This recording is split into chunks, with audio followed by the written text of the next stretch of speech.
한국은 제가 태어난 나라는 아니지만 제가 선택한 나라입니다. 덴마크 출신 프레아가 고백한 이 한마디 뒤에는 믿을 수 없는 이야기가 숨어 있습니다. 1년 교환학생으로 왔다가 결국 정착해 결혼까지 한 그녀. 세계적 복지 강국을 포기하게 만든 한국만의 특별함은 과연 무엇일까요? 외국인의 시선으로 본 우리나라의 진면목을 만나보세요. 안녕하세요. 저는 프레아 닐센입니다. 덴마크 코펜하겐에서 태어나 자란 26세 여성입니다. 현재는 서울 마포구의 작은 아파트에서 한국인 남편 민수와 함께 살고 있으며 곧 첫 아이를 가질 예정입니다. 하지만 이 모든 것이 시작된 건 불과 8년 전의 일입니다. 그때 저는 18세의 고등학생이었고 한국에 대해서는 거의 아무것도 몰랐습니다. 덴마크라는 나라를 아시나요? 북유럽에 위치한 작은 왕국으로 세계에서 가장 행복한 나라 중 하나로 불리는 곳입니다. 무상의료, 무상교육, 높은 복지 수준으로 유명하죠. 저 역시 그런 환경에서 자랐습니다. 부모님은 제가 어릴 때부터 자율성과 독립성을 강조하셨고 제 의견을 존중해 주셨습니다. 학교에서도 마찬가지였습니다. 선생님과 학생은 평등한 관계였고 개인의 개성과 창의성을 중시하는 교육을 받았습니다. 제가 살던 코펜하겐 근교의 작은 마을은 정말 평화로웠습니다. 아침마다 자전거를 타고 학교에 가는 것이 일상이었고 주말에는 친구들과 함께 카페에 앉아 책을 읽거나 토론을 하곤 했습니다.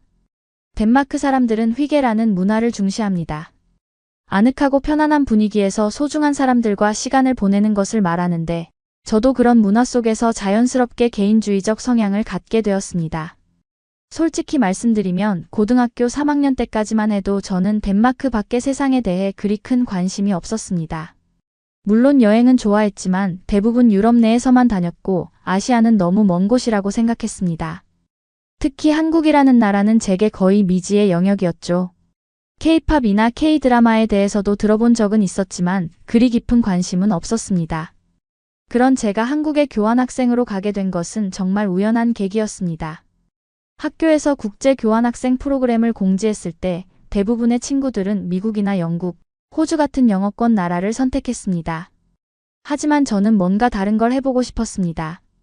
그때 목록에서 한국이라는 선택지를 보았고 직감적으로 이거다 라고 생각했습니다. 부모님께 말씀드렸을 때의 반응이 아직도 생생합니다. 아버지는 한국? 어디 있는 나라지? 라고 하셨고 어머니는 너무 멀지 않니? 언어도 완전히 다를 텐데 라고 걱정하셨습니다. 하지만 덴마크 부모님들은 자녀의 선택을 존중하는 문화가 있어서 결국 네가 정말 원한다면 가보렴이라고 허락해 주셨습니다. 친구들의 반응은 더욱 극명했습니다. 프레야, 미쳤니? 왜 하필 한국이야? 라고 하는 친구도 있었고 한국 음식은 너무 맵지 않을까? 라고 걱정하는 친구도 있었습니다. 심지어 아직도 한국 전쟁하고 있는 거 아니야? 라고 묻는 친구도 있었죠. 저 역시 한국에 대해 제대로 아는 게 없었기 때문에 그런 질문들에 대답할 수 없었습니다. 한국에 대한 정보를 찾아보기 시작한 것은 그때부터였습니다. 인터넷을 뒤져가며 한국의 문화, 역사, 언어에 대해 공부했습니다. 하지만 아무리 많은 정보를 접해도 실제로 그 나라에서 살아보지 않으면 알 수 없는 것들이 너무 많다는 걸 깨달았습니다. 그래서 더욱 기대가 되었습니다. 과연 한국은 어떤 나라일까? 사람들은 어떨까? 나는 거기서 잘 적응할 수 있을까? 지금 돌이켜보면 그때의 저는 정말 순진했던 것 같습니다. 단순히 다른 문화를 경험해보고 싶다는 호기심 하나만으로 8,000km 떨어진 낯선 나라로 떠날 준비를 하고 있었으니까요. 하지만 그 순진함이, 그 무모함이 제 인생을 완전히 바꿔놓았습니다. 2013년 8월 덴마크는 한창 여름이었습니다. 하지만 북유럽의 여름은 우리나라 봄 같은 날씨죠. 최고 기온이 20도를 조금 넘는 정도였으니까요. 저는 9월에 한국으로 떠날 준비를 하며 마지막 덴마크 여름을 만끽하고 있었습니다. 제가 다녔던 학교는 헬싱웨르 김나지움이라는 곳이었습니다. 김나지움은 덴마크의 고등학교 과정을 말하는데 우리나라와는 교육 시스템이 많이 달랐습니다. 학생들은 자신이 원하는 과목을 선택해서 들을 수 있었고 선생님들과는 평등한 관계를 유지했습니다. 수업 시간에도 자유롭게 의견을 나누고 토론했죠. 제 가장 친한 친구는 수잔이었습니다. 수잔은 저와 같은 반에서 3년을 함께 보낸 단짝이었죠. 금발의 파란 눈을 가진 전형적인 북유럽 미인이었는데 성격도 명랑하고 활발했습니다. 수자는 미국으로 교환학생을 가기로 했었어요. 프레야, 정말 한국 갈 거야? 나랑 같이 미국 가면 안 될까? 라고 수잔이 계속 물었습니다. 하지만 저는 마음을 바꾸지 않았어요. 왜인지 모르게 한국이라는 나라에 대한 호기심이 계속 커지고 있었거든요. 제 부모님은 둘 다 교사셨습니다. 아버지는 역사 선생님이셨고 어머니는 문학 선생님이셨어요. 그래서 저는 어릴 때부터 책 읽는 것을 좋아했고 다른 문화에 대한 호기심도 많았습니다. 부모님은 제가 한국에 간다는 결정을 지지해 주셨지만 동시에 많은 걱정도 하고 계셨어요. 프레야야, 한국은 우리와는 완전히 다른 문화를 가진 나라란다. 언어도 다르고 음식도 다르고 사람들의 사고방식도 많이 다를 거야. 정말 괜찮겠니? 라고 어머니께서 물으셨습니다. 저는 자신 있게 대답했죠. 괜찮아요, 엄마. 저는 적응력이 좋잖아요. 그리고 다른 문화를 배우는 게 재미있을 것 같아요. 하지만 실제로는 조금 불안하기도 했습니다. 한국어는 정말 어려워 보였거든요. 한글이라는 문자도 신기했지만 발음이나 문법은 덴마크어나 영어와는 완전히 달랐어요. 그래도 기초적인 인사말 정도는 외워갔습니다. 안녕하세요, 감사합니다, 죄송합니다 같은 표현들이요. 8월 말 드디어 한국행 비행기표를 끊었습니다. 코펜하겐에서 서울까지는 직항이 없어서 프랑크푸르트를 경유해야 했어요. 총 이동 시간이 14시간 정도 걸린다고 했습니다. 제 평생 가장 긴 여행이 될 예정이었죠. 출발 전 마지막 주말 친구들과 함께 작별 파티를 했습니다. 평소 자주 가던 코펜하겐 시내의 작은 카페에서 말이에요. 친구들은 제게 덴마크 전통 과자와 작은 선물들을 주며 1년 후에 꼭 돌아와라고 말했습니다. 프레야, 한국에서 재미있는 일들 많이 겪고 와. 그리고 우리한테 이메일 자주 보내줘라고 수잔이 말했어요. 그때만 해도 저는 정말 1년 후에 덴마크로 돌아올 거라고 생각했습니다. 마지막 며칠 동안 저는 한국에 대한 정보를 더 찾아봤습니다. 인터넷에서 본 서울의 모습은 정말 놀라웠어요. 현대적인 고층 빌딩들과 전통적인 궁궐이 공존하는 도시였습니다. 그리고 사람들이 정말 많아 보였어요. 덴마크는 인구 밀도가 낮은 편이라 그런 붐비는 도시의 모습이 신기하면서도 조금 부담스럽기도 했습니다. 한국 음식에 대해서도 많이 찾아봤어요. 김치, 불고기, 비빔밥. 사진으로 보기에는 정말 맛있어 보였지만 많은 사람들이 매우 맵다고 경고했어요. 덴마크 음식은 대체로 담백한 편이라 매운 음식에 익숙하지 않았던 저로서는 조금 걱정이 되었습니다. 드디어 출발 전날 밤이 되었습니다. 저는 가방 정리를 하면서 마지막으로 짐을 점검했어요. 겨울옷, 여름옷, 개인용품, 그리고 덴마크를 소개할 수 있는 작은 선물들. 가방은 무게 제한에 걸릴 정도로 무거웠지만 1년 동안 필요할 모든 것들을 챙겨야 했거든요. 그날 밤 저는 잠을 제대로 이루지 못했습니다. 기대감과 불안감이 교차하면서 머릿속이 복잡했어요. 정말 잘할 수 있을까? 한국 사람들은 나를 좋아할까? 언어 장벽은 어떻게 극복하지? 이런저런 생각들이 계속 맴돌았습니다. 2013년 9월 10일 드디어 출발하는 날이 되었습니다. 아침 일찍 코펜하겐 공항으로 향하는 차 안에서 저는 창밖 풍경을 바라봤어요. 익숙한 덴마크의 평화로운 시골 풍경들이 스쳐 지나갔습니다. 1년 후에 다시 이 풍경을 보게 될 때 나는 어떻게 변해 있을까? 라는 생각이 들었어요. 공항에서 부모님과 작별 인사를 나누는 순간이 가장 힘들었습니다. 어머니는 눈물을 글썽이시며 몸 조심하고 무슨 일 있으면 언제든 연락하렴이라고 하셨고, 아버지는 새로운 경험을 두려워하지 말고 적극적으로 배우려고 노력해라라고 조언해 주셨습니다. 비행기에 탑승한 후 저는 창가 자리에 앉아 덴마크가 점점 작아지는 모습을 바라봤어요. 그때까지만 해도 저는 단순히 1년간의 모험이라고 생각하고 있었습니다. 하지만 곧 그 생각이 얼마나 순진했는지 깨닫게 되었죠. 프랑크푸르트에서 환승할 때 한국행 비행기에는 정말 다양한 사람들이 타고 있었습니다. 한국인들, 다른 외국인 관광객들, 그리고 저처럼 한국으로 공부하러 가는 학생들. 한국어가 여기저기서 들렸는데 정말 신기하면서도 낯설었어요. 제 옆자리에는 한국에서 독일 출장을 다녀오는 한국인 아저씨가 앉았습니다. 영어로 대화를 나누면서 한국에 대한 이야기를 많이 들을 수 있었어요. 한국에 처음 가시는 거예요? 그분이 물었습니다. 네, 교환학생으로 1년 동안 있을 예정이에요 라고 대답했죠. 아, 그러시군요. 한국은 정말 좋은 나라예요. 하지만 그분이 잠시 머뭇거렸어요. 외국인이 적응하기에는 조금 어려울 수도 있어요. 문화가 많이 다르거든요. 그 말에 제 마음에 작은 불안감이 생겼습니다. 어떤 면에서 어려울까요? 한국은 아직도 유교 문화의 영향을 많이 받고 있어요. 나이나 지위에 따른 위계 질서가 엄격하고 개인보다는 집단을 우선시하는 경향이 강해요. 덴마크처럼 개인주의적인 문화와는 정반대라고 보시면 돼요. 그 아저씨의 설명을 들으면서 저는 처음으로 진짜 걱정을 하기 시작했습니다. 위계 질서? 집단주의? 이런 개념들이 저에게는 너무 생소했거든요. 덴마크에서는 나이가 많다고 해서 무조건 존경받는 건 아니었고 개인의 의견과 자유가 무엇보다 중요했으니까요. 그럼 학교에서도 그런가요? 라고 물었습니다. 당연하죠. 선생님과 학생 관계는 매우 엄격해요. 학생들은 선생님께 절대 반박하지 않고 시키는 대로 해야 해요. 그리고 선배와 후배 관계도 중요해요. 저는 점점 더 불안해졌습니다. 덴마크에서는 선생님과 자유롭게 토론하고 제 의견을 마음껏 표현할 수 있었는데 한국에서는 그럴 수 없다는 말이었거든요. 비행기가 한국에 가까워질수록 제 마음은 더욱 복잡해졌습니다. 기내 안내방송도 한국어로 나왔는데 정말 하나도 알아들을 수 없었어요. 안녕하십니까 정도만 겨우 알아들었을 뿐이었습니다. 그때 또 다른 걱정이 떠올랐습니다. 홈스테이 가족과의 생활이었어요. 덴마크에서는 부모님조차 제 프라이버시를 철저히 존중해 주셨는데 한국에서는 어떨까요? 혹시 제가 뭘 하든지 간섭하고 통제하려고 하는 건 아닐까요? 비행기 창밖으로 한국의 땅이 보이기 시작했을 때 저는 가슴이 두근거렸습니다. 기대감도 있었지만 불안감이 더 컸어요. 정말 괜찮을까?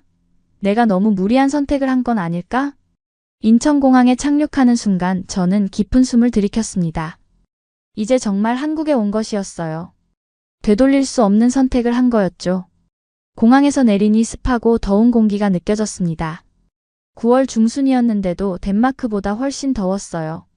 그리고 어디서든 한국어가 들렸습니다. 제게는 모든 것이 신기하면서도 당황스러웠어요. 입국 심사를 받으면서 저는 제 여권을 내밀었습니다. 심사관이 뭔가 말을 했는데 전혀 알아들을 수 없었어요. 다행히 영어로 다시 말해줘서 이해할 수 있었지만 그 순간 정말 언어 장벽이 심각하구나라는 걸 실감했습니다. 짐을 찾아서 나오는데 제 이름이 적힌 팻말을 든 사람이 보였어요. 홈스테이 가족이 마중 나온 거였죠. 가까이 가보니 40대쯤 되어 보이는 아저씨와 아줌마 그리고 고등학생쯤 되어 보이는 여학생이 서 있었습니다. 프레야?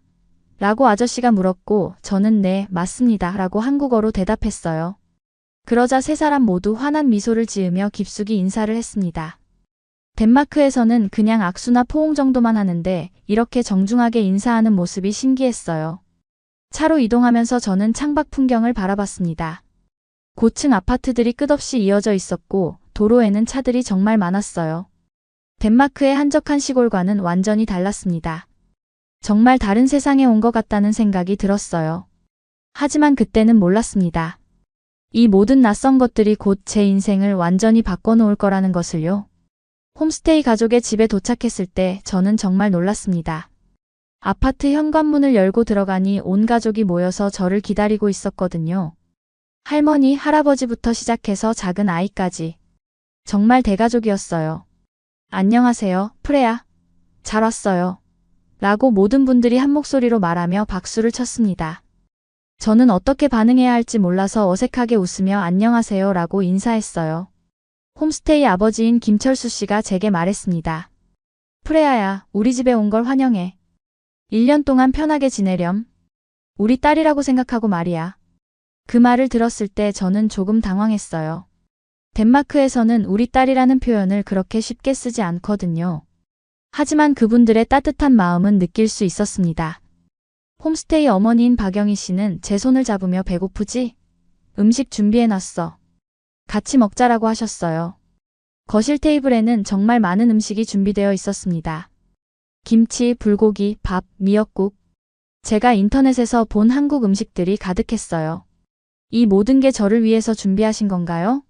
라고 물었더니 가족들이 웃으며 당연하지, 우리 세 가족을 위해서라고 답했습니다. 저는 정말 감동받았지만 동시에 부담스럽기도 했어요. 덴마크에서는 이렇게 과도하게 신경 써주는 문화가 없었거든요. 음식을 먹어보니 생각보다 맛있었어요. 김치는 처음엔 너무 매웠지만 불고기는 정말 맛있었습니다. 하지만 식사하는 내내 온 가족이 저에게 질문을 계속했어요. 덴마크는 어떤 나라야? 날씨는 어때? 가족은 몇 명이야? 한국에 대해서는 뭘 알고 있어? 저는 최대한 영어와 서툰 한국어를 섞어가며 대답했어요.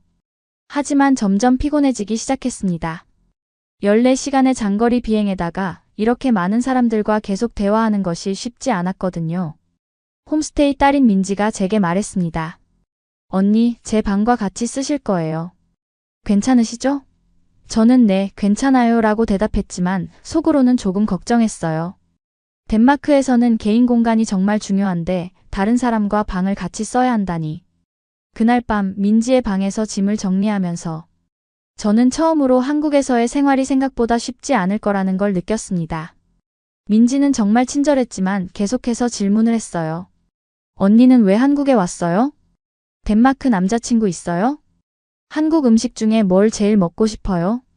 저는 덴마크에서는 이렇게 개인적인 질문을 처음 만난 사람에게 하지 않는다고 설명했어요. 그랬더니 민지가 저희는 관심이 있어서 물어보는 거예요. 나쁜 뜻이 아니에요 라고 말했습니다.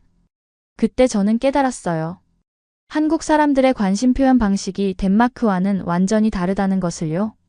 덴마크에서는 상대방의 프라이버시를 존중해서 개인적인 질문을 많이 하지 않는데 한국에서는 관심과 친밀감의 표현으로 질문을 많이 하는 것 같았어요. 그 첫날 밤 저는 잠을 제대로 이루지 못했습니다. 시차 때문이기도 했지만 너무 많은 것들이 낯설었거든요. 방 구조도 다르고 소리도 다르고 냄새도 달랐어요. 무엇보다 혼자만의 시간이 전혀 없었다는 게 가장 힘들었습니다. 다음날 아침 식사 시간에 또 온 가족이 모였어요. 할머니께서 제게 계란말이를 해주시며 많이 먹어야 해라고 하셨습니다. 저는 감사했지만 아침에 이렇게 무거운 음식을 먹는 것이 익숙하지 않았어요. 프레야야, 오늘 학교에 등록하러 가야 해라고 김철수 아버지가 말씀하셨어요. 저는 드디어 한국 학교를 보게 된다는 기대감과 동시에 긴장감을 느꼈습니다. 학교로 가는 길에 김아버지가 저에게 조언해 주셨어요. 한국 학교는 규칙이 엄격해. 선생님께는 항상 존댓말을 쓰고 시키는 대로 해야 해. 그리고 선배들에게도 예의 바르게 행동해야 하고. 그 말을 들으면서 저는 긴장하기 시작했어요. 덴마크 학교와는 정말 많이 다를 것 같았거든요. 학교에 도착해서 교장 선생님께 인사드릴 때 저는 또 다른 문화적 충격을 받았습니다. 90도로 깊숙이 인사를 해야 했거든요. 덴마크에서는 그냥 악수나 가벼운 인사면 충분한데 이렇게 정중한 인사가 필요하다니. 반갑습니다, 프레야 학생. 우리 학교에 온 걸 환영합니다 라고 교장 선생님께서 말씀하셨어요. 그리고 이어서 우리 학교 규칙을 잘 지키고 열심히 공부하기 바랍니다 라고 하셨어요. 그때부터 저는 본격적인 한국 생활이 시작된다는 걸 느꼈습니다. 그리고 동시에 이 모든 것이 생각보다 훨씬 어려울 거라는 것도 깨달았어요. 첫 등교일 저는 아침 6시 30분에 일어나야 했습니다. 덴마크에서는 9시에 학교에 갔는데 한국 학교는 8시에 시작한다고 했거든요. 게다가 교복을 입어야 했어요.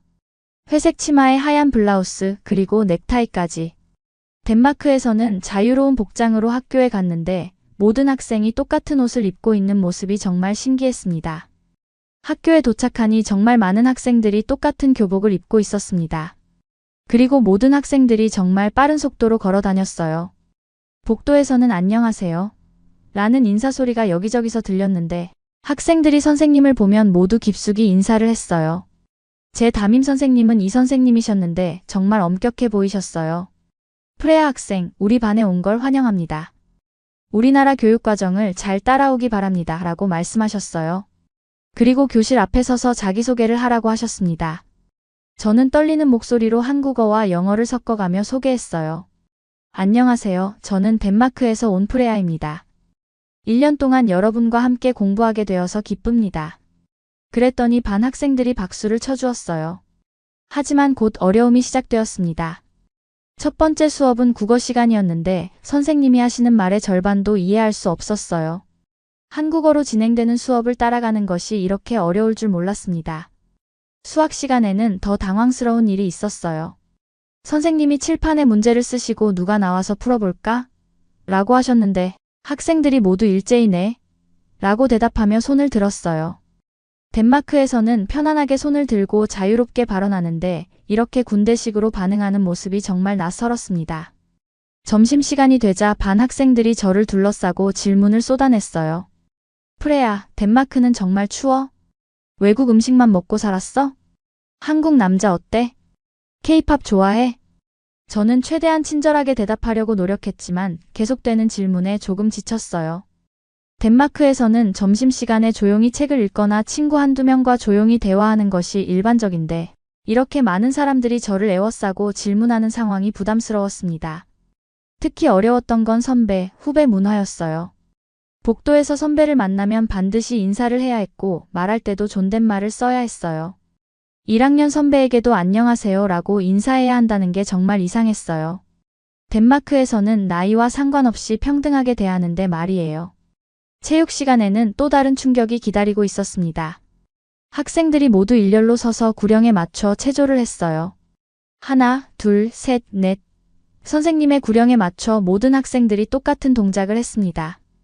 저는 그런 단체 체조를 해본 적이 없어서 동작이 엉망이었어요. 프레야, 집중해. 다른 학생들 따라해. 라고 체육 선생님이 큰 소리로 말씀하셨어요. 저는 부끄러웠지만 최대한 따라하려고 노력했습니다. 수업이 끝나고 청소 시간이 되자 또 놀라운 일이 벌어졌어요. 모든 학생들이 자신의 역할을 나눠서 교실을 청소하기 시작했어요. 바닥 닦기, 칠판 지우기, 쓰레기통 비우기. 덴마크에서는 청소는 전문 청소부가 하는 일인데 학생들이 직접 청소를 한다는 게 신기했습니다. 프레야, 너는 창문 닦기 해줄래? 라고 반장이 말했어요. 저는 네, 알겠습니다 라고 대답하고 창문을 닦았어요. 처음에는 어색했지만 모든 학생들이 열심히 청소하는 모습을 보니 저도 열심히 하게 되었습니다. 학교 시간에 민지가 저에게 물었어요. 언니, 오늘 어땠어요? 저는 솔직하게 답했습니다.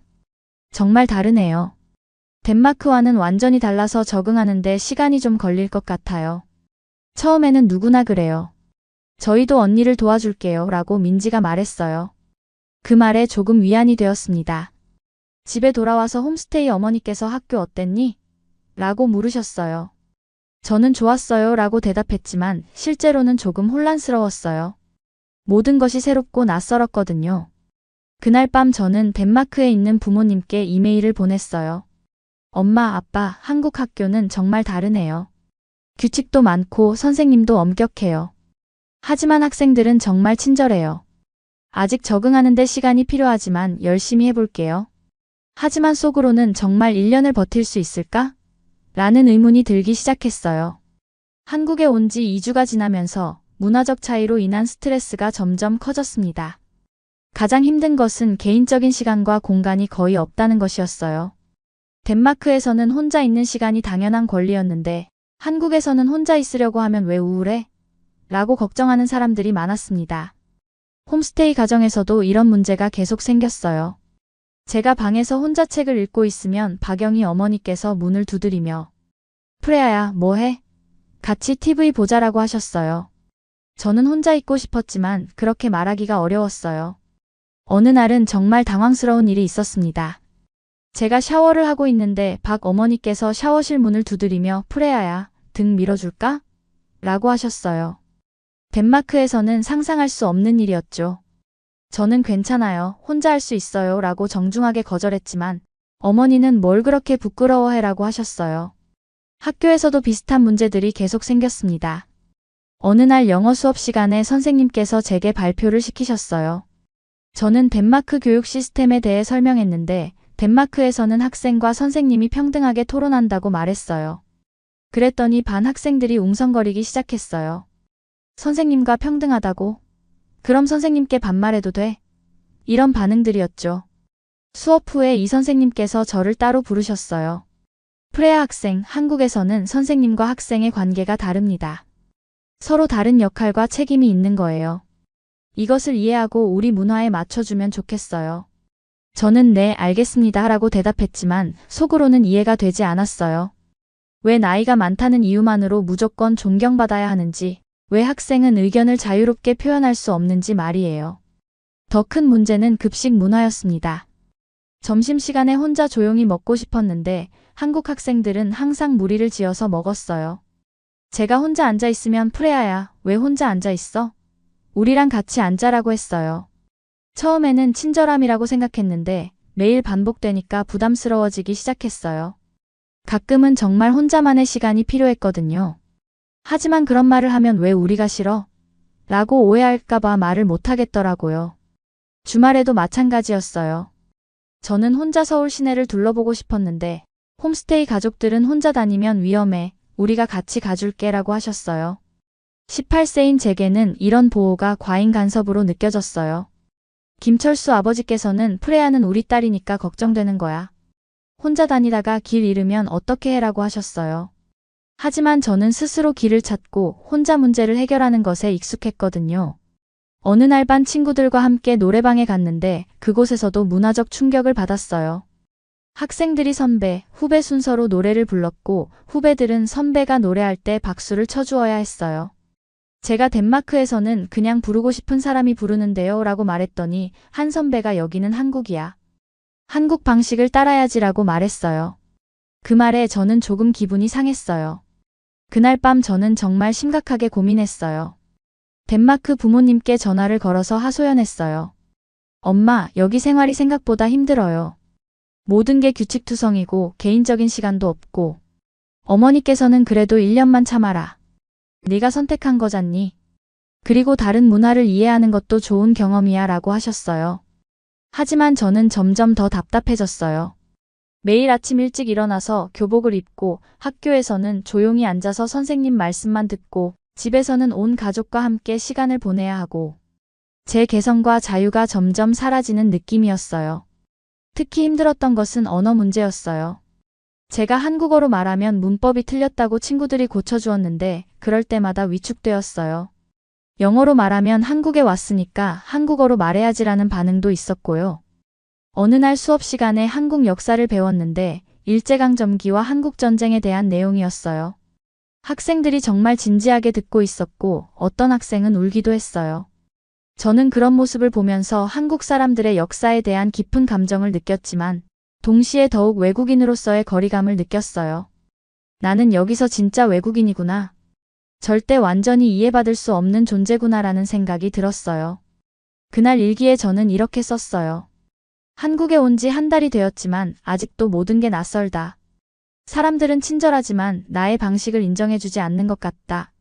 정말 1년을 버틸 수 있을까? 한 달이 지나면서 저는 적극적으로 한국 문화에 적응해보기로 결심했습니다. 로마에 가면 로마법을 따르라는 말처럼 이왕 온 이상 한국 방식으로 살아보자고 생각했거든요. 먼저 한국어 공부에 매진했어요. 매일 밤 2시간씩 한국어 교재를 보며 문법과 단어를 외웠습니다. 특히 존댓말과 반말의 구분, 상황에 따른 높임말 사용법에 집중했어요. 하지만 생각보다 정말 어려웠어요. 선생님께서는, 아버님께서는, 어머님께서는 이런 높임 표현들이 너무 복잡했거든요. 덴마크어에는 이런 복잡한 경어법이 없어서 더욱 혼란스러웠어요. 홈스테이 어머니께서 도와주시며 프레아야, 정말 열심히 하는구나. 한국어가 많이 늘었어 라고 칭찬해 주셨지만 여전히 자연스럽게 말하기는 어려웠어요. 학교에서도 더 적극적으로 활동에 참여하려고 노력했습니다. 반 친구들이 방과 후에 공부 모임을 한다고 할 때 저도 참여했어요. 하지만 수학이나 과학 문제를 한국어로 풀어야 하는 게 정말 힘들었습니다. 이 문제는 이렇게 푸는 거야 라고 친구가 설명해줘도 한국어로 된 수학 용어들을 이해하는 게 어려웠어요. 미분, 적분, 함수 같은 단어들이 영어나 덴마크어로는 쉽게 이해되는데 한국어로는 왜 이렇게 어려운지. 체육 시간에도 적극적으로 참여하려고 했어요. 배구 경기를 할 때 저도 열심히 뛰었는데 제 실력이 부족해서 팀이 지게 되었어요. 그때 몇몇 학생들이 실망하는 표정을 짓는 걸 봤어요. 미안해, 내가 발목을 잡는 것 같아 라고 말하면 괜찮다고 하지만 진심인지 의심스러웠어요. 덴마크에서는 실력과 상관없이 즐기는 것이 중요했는데 한국에서는 이기는 것이 더 중요한 것 같았어요. 가장 큰 실패는 홈스테이 가족과의 관계에서 일어났어요. 저는 한국 방식에 맞춰 더 적극적으로 가족 활동에 참여하려고 했어요. 저녁 식사 후에 온 가족이 함께 TV를 보는 시간에도 참여했고, 할머니께서 옛날 이야기를 해주실 때도 열심히 들었어요. 하지만 어느 날 큰 실수를 했어요. 김아버지께서 프레아야, 우리 집 규칙이 있어. 밤 10시 이후에는 외출하면 안 되라고 하셨는데 저는 왜요? 저는 18살이에요 라고 반박했어요. 덴마크에서는 부모님도 제 개인적인 일에 간섭하지 않으셨거든요. 하지만 김아버지께서는 표정이 굳어지시며 여기는 한국이야. 우리 집에 사는 동안은 우리 규칙을 따라야 해라고 하셨어요. 그날 밤박 어머니께서 제 방에 오셨어요.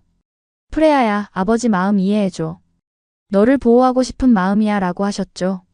저는 네, 알겠어요 라고 대답했지만 속으로는 답답했어요. 또 다른 실패는 학교 축제 준비였어요. 반에서 연극을 준비하는데 저도 참여하고 싶다고 했어요. 하지만 대사가 모두 한국어였고 저는 발음이 어색해서 연습할 때마다 다른 학생들이 웃었어요. 처음에는 친근한 웃음이라고 생각했는데 나중에는 저를 놀리는 것 같다는 생각이 들었어요. 결국 저는 연극에서 빠지고 대신 무대 장치를 준비하는 역할만 했어요. 괜찮아, 프레아야. 무대 장치도 중요한 역할이야 라고 반장이 위로해줬지만 저는 실망스러웠어요.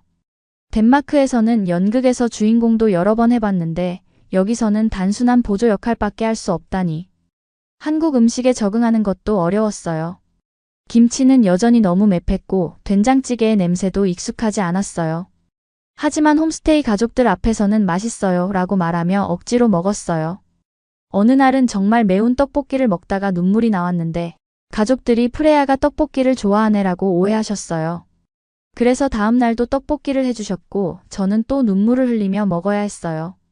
2개월이 지날 무렵 저는 정말 지쳤어요. 한국 방식에 맞추려고 노력할수록 오히려 더 어색해지는 것 같았어요. 제 자신다운 모습을 잃어가는 것 같기도 했고요. 어느 날 밤 덴마크 친구 수잔과 화상통화를 했는데 그녀가 프레아, 너 한국어 억양이 섞여서 영어 말하네라고 하더라고요. 그 말을 듣고 충격을 받았어요. 불과 2개월 만에 제 정체성이 흔들리고 있다는 것을 느꼈거든요. 그날 일기에 저는 이렇게 썼어요. 열심히 노력하고 있지만 잘 되지 않는다. 한국 사람이 되려고 하면 할수록 더 어색해진다. 나는 누구인가? 덴마크 사람인가? 한국 사람이 되려는 사람인가? 3개월째에 접어들면서 저는 심각한 정체성의 혼란을 겪기 시작했습니다. 매일 밤 혼자 방에서 내가 왜 여기 있는 거지? 라는 생각에 잠 못 이루는 날이 많아졌어요. 가장 힘들었던 것은 자기 자신을 잃어가고 있다는 느낌이었어요. 덴마크에서의 저는 자신감 있고 독립적인 사람이었는데 한국에서는 항상 눈치를 보고 다른 사람들의 반응을 살펴야 했거든요. 어느 날 아침 거울을 보는데 제 모습이 낯설게 느껴졌어요. 한국 교복을 입고 한국식으로 머리를 묶고 한국어를 중얼거리는 제 모습이 이게 정말 나인가? 라는 생각이 들었어요. 더욱 심각한 것은 가치관의 충돌이었어요. 덴마크에서는 개인의 자유가 무엇보다 중요했는데 한국에서는 집단의 조화가 우선이었어요. 어떤 것이 맞는지 확신이 서지 않았어요. 수업 시간에 윤리 시간이 있었는데 선생님께서 개인의 권리와 집단의 의무 중 무엇이 더 중요한가? 라는 주제로 토론을 하자고 하셨어요. 덴마크에서라면 당연히 개인의 권리라고 답했을 텐데 한국에서는 그렇게 말하기가 어려웠어요. 다른 학생들은 모두 집단의 조화가 더 중요하다. 개인은 사회를 위해 희생할 줄 알아야 한다고 말했어요. 저는 다른 의견을 말하고 싶었지만 혼자만 다른 생각을 가지고 있다는 게 부담스러웠어요. 결국 저는 잘 모르겠어요 라고 대답했어요. 하지만 속으로는 정말 혼란스러웠어요. 내 가치관이 틀린 건가? 아니면 한국 사람들의 생각이 이상한 건가? 홈스테이 가족과의 관계도 점점 어려워졌어요. 박 어머니께서는 저를 정말 친딸처럼 대해주셨지만 그게 오히려 부담스러웠어요. 제가 조금이라도 기운이 없어 보이면 프레아야, 무슨 일 있니? 엄마한테 말해봐라고 하셨거든요. 어느 날은 정말 혼자 있고 싶어서 조금 휴식이 필요해요 라고 말했더니 왜? 우리가 싫어졌니? 라고 오해하셨어요. 그럴 때마다 아니에요. 그냥 조용히 있고 싶어서요 라고 설명해야 했는데 이런 설명 자체가 스트레스였어요. 학교에서도 비슷한 문제가 있었어요. 반 친구들은 저를 정말 좋아해줬지만 그들의 관심이 때로는 부담스러웠어요. 제가 조용히 책을 읽고 있으면 프레아야, 왜 혼자 있어? 우리랑 놀자라고 했어요. 가끔은 혼자 있고 싶어요 라고 말하면 왜? 우리가 재미없어? 라고 물었어요.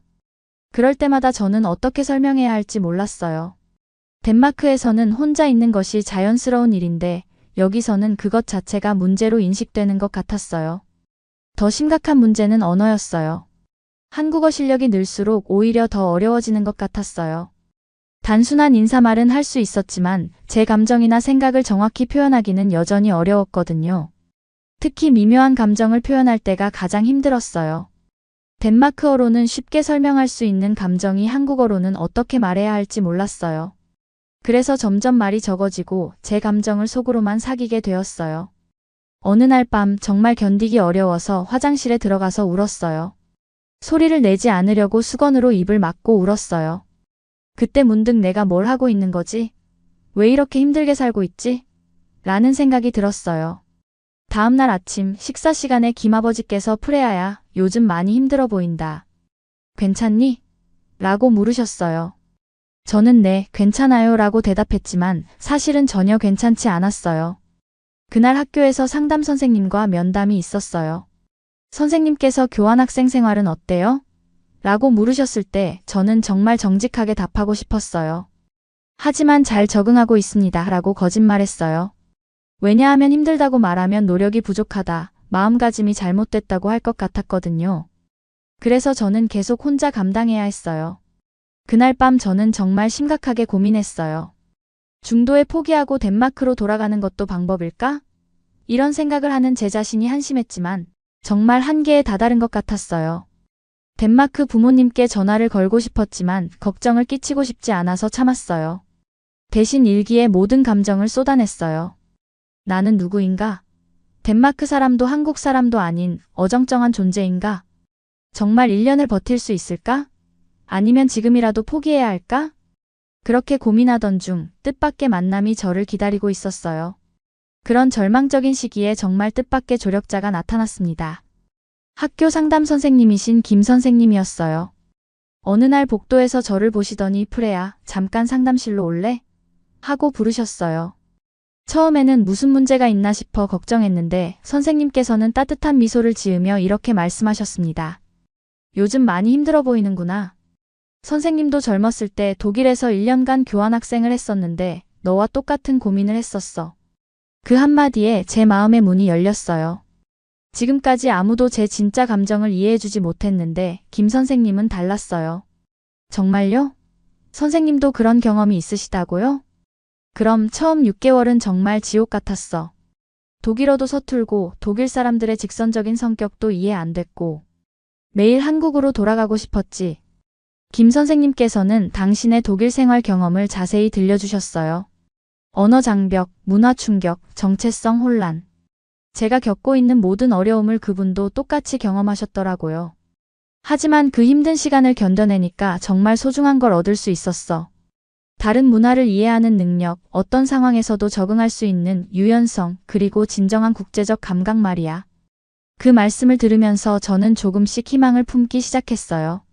그럼 지금 제가 겪고 있는 어려움도 나중에는 도움이 될까요? 당연하지. 하지만 중요한 건 방법이야. 무작정 참기만 하면 안 돼. 똑똑하게 적응해야 해. 김 선생님께서는 제게 특별한 제안을 해주셨어요. 우리 학교에 한국어가 서툰 다문화 학생들이 몇 명 있어. 네가 그 아이들을 도와주면서 동시에 한국 문화를 배워보는 건 어떨까? 서로 도우면서 함께 성장하는 거야. 정말 좋은 아이디어였어요. 저 혼자만 어려움을 겪고 있는 게 아니라는 걸 알 수 있을 것 같았거든요. 다음 날 김 선생님의 소개로 몽골에서 온 바트바야르와 필리핀에서 온 마리아를 만났어요. 이들도 저와 비슷한 나이의 교환학생들이었어요. 첫 만남에서 바트바야르가 이렇게 말했어요. 프레야, 너도 한국 적응 힘들지? 나는 처음 3개월 동안 정말 죽고 싶었어. 마리아도 맞아. 특히 단체 생활 문화가 정말 어려워. 필리핀에서는 개인 시간이 중요한데 여기서는 항상 함께해야 하잖아 라고 공감해 주었어요. 저는 처음으로 제 진짜 감정을 털어놓을 수 있었어요. 맞아요. 정말 힘들어요. 혼자 있고 싶다고 하면 왜 우울하냐고 물어보고 제 방식으로 하고 싶다고 하면 한국 방식을 따르라고 하고 그러자 바트바야르가 웃으며 말했어요. 처음에는 나도 그렇게 생각했어. 한국 사람들이 너무 간섭한다고. 하지만 알고 보니 그게 진짜 관심과 사랑의 표현이었어. 어떻게 그걸 알게 됐어요? 어느 날 내가 심하게 아팠는데 홈스테이 가족이 밤새 간병해줬어. 그때 깨달았지. 이 사람들은 정말로 나를 가족이라고 생각하고 있다는 걸. 마리아도 비슷한 경험을 이야기해 주었어요. 나도 처음에는 한국 가족들이 너무 간섭한다고 생각했어. 하지만 어느 날 길을 잃고 헤맸는데 홈스테이 아버지가 새벽 2시에 나를 찾으러 나오셨어. 그때 정말 감동받았지. 그들의 이야기를 들으면서 저는 새로운 관점을 갖게 되었어요. 혹시 내가 한국 문화를 잘못 이해하고 있는 건 아닐까? 그럴 수도 있어. 한국 사람들은 표현이 서툴지만 마음은 정말 따뜻해. 그 마음을 이해하면 모든 게 달라 보여라고 바트바야르가 조언해 주었어요. 그날부터 저는 일주일에 2번씩 바트바야르, 마리아와 만나서 이야기를 나누었어요. 우리는 서로의 나라 문화를 소개하기도 하고 한국에서의 경험을 공유하기도 했어요. 특히 도움이 된 것은 그들이 알려준 한국 문화 이해하기 팁들이었어요. 한국 사람들이 같이 가자라고 말하는 건 정말 같이 가고 싶어서가 아니라 예의상 하는 말일 수도 있어. 괜찮다고 대답하면 이해해줘. 한국 사람들은 직접적으로 거절하는 걸 어려워해. 다음에라고 말하는 건 싫다는 뜻일 수도 있어. 이런 실용적인 조언들이 정말 도움이 되었어요.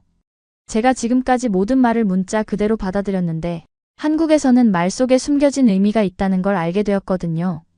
김 선생님께서도 계속 격려해 주셨어요. 프레아가 정말 많이 달라졌구나. 한국 문화를 이해하려고 노력하는 모습이 보기 좋아. 더 중요한 것은 제 자신에 대한 시각이 바뀐 것이었어요. 저는 혼자가 아니었고 제가 겪고 있는 어려움은 극복할 수 있는 것이었어요. 그리고 한국 문화를 이해하는 것이 제 정체성을 잃는 것이 아니라 오히려 더 풍부한 사람이 되는 것이라는 걸 깨달았어요. 김 선생님과 다문화 친구들의 도움으로 저는 완전히 새로운 접근법을 시도하기로 결심했습니다. 이번에는 한국 문화를 덴마크 기준으로 판단하지 말고 한국만의 독특한 가치를 있는 그대로 받아들여 보기로 했어요. 먼저 홈스테이 가족과의 관계를 개선하기로 했습니다.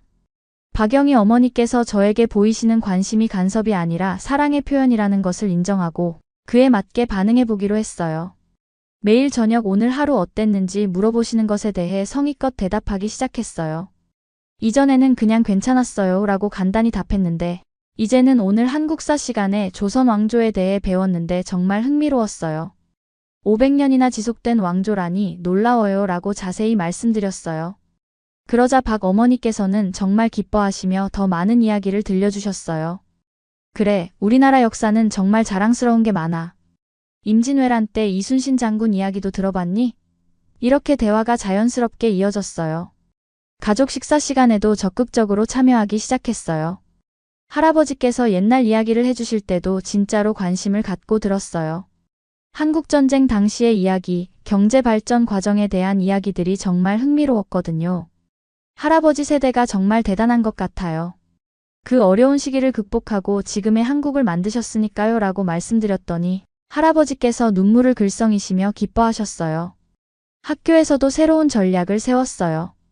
한국의 위계 질서를 무조건 나쁘다고 보지 말고 그 안에 담긴 상호 존중의 의미를 이해해보기로 했어요. 선배들에게 존댓말을 쓰는 것도 예의의 표현으로 받아들이기 시작했어요. 안녕하세요, 선배님이라고 인사하면 선배들이 정말 기뻐했어요. 프레아가 한국 문화를 정말 잘 이해하고 있네라고 칭찬해 주시더라고요. 선생님께 대하는 태도도 바꿨어요. 덴마크식 평등함이 아니라 한국식 존경심으로 접근해봤어요. 수업 시간에 질문이 있어도 선생님, 질문이 있습니다 라고 정중하게. 손을 들고 대답할 때도 네, 선생님이라고 공손하게 대답했어요. 가장 중요한 변화는 언어 학습 방식이었어요. 단순히 문법과 단어를 외우는 것이 아니라 한국 사람들의 정서와 문화를 함께 배우기로 했어요. 드라마를 보기 시작했어요. 겨울연가, 대장금 같은 드라마를 보면서 자연스러운 한국어 표현을 익혔어요. 마음이 따뜻해진다, 정말 고마워, 미안해 같은 감정 표현들을 배웠어요. K-팝 음악도 들었어요. 처음에는 별 관심이 없었는데 가사를 해석해보니 한국 사람들의 정서를 이해하는 데 정말 도움이 되었어요. 정, 한, 인연 같은 한국 고유의 감정들을 음악을 통해 느낄 수 있었거든요. 또한 한국 역사와 문화에 대해서도 깊이 공부하기로 했어요.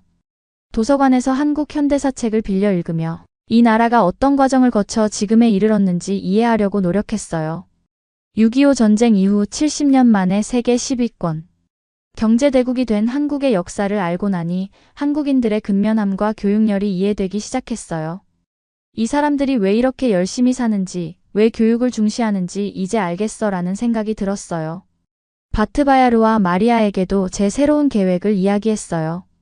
이제는 한국 문화를 비판하지 말고 그 안에 담긴 의미를 이해해 보려고 해요. 좋은 생각이야. 나도 그렇게 하니까 훨씬 편해졌어라고 바트바야르가 응원해 주었어요. 또 다른 변화는 한국 친구들과의 관계에서 일어났어요. 이전에는 그들의 관심을 부담스럽게 여겼는데 이제는 그것이 진심 어린 우정의 표현이라는 것을 알게 되었어요. 프레아야, 같이 밥 먹자라는 말에 응, 좋아라고 대답하며 함께 시간을 보내니 점점 더 깊은 우정을 쌓을 수 있었어요. 한 친구가 프레아는 정말 특별해. 다른 외국인들은 우리랑 잘 어울리지 못하는데 너는 달라라고 말해주었어요. 그 말에 정말 기뻤어요. 제일 중요한 것은 제 자신에 대한 시각이 바뀐 것이었어요. 한국 문화를 받아들이는 것이 제 정체성을 잃는 것이 아니라 오히려 더 풍부하고 다양한 사람이 되는 것이라는 걸 깨달았어요. 나는 덴마크 사람이면서 동시에 한국 문화를 이해하는 사람이 될 수 있어. 두 문화를 모두 가진 특별한 사람이 될 수 있어라고 생각하니 모든 게 달라 보이기 시작했어요. 새로운 마음가짐으로 시작한 노력은 곧 놀라운 결실을 맺기 시작했습니다.